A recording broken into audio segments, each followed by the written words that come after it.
স্ত্রীদের কষ্ট দিতেছেন দেন, স্ত্রীদেরকে মারতেছেন মারেন, স্ত্রীদের অপমান অপদস্থ করতেছেন মারেন, অসম্মান করতেছেন করেন।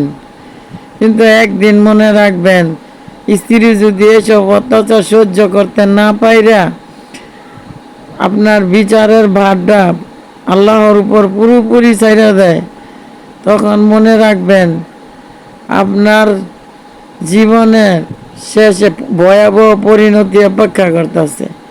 তাই ভাইদের বলছি, স্ত্রীকে অসম্মান করবেন না, সম্মান করবেন, স্ত্রীকে ভালোবাসবেন, দেখবেন ঠকবেন না। কাজ করার আগে স্ত্রীর সাথে পরামর্শ করবেন, দুইজনে মিললে পরামর্শ করে দেখবেন যে কোনো কাজ করবেন সফলতা আসবে।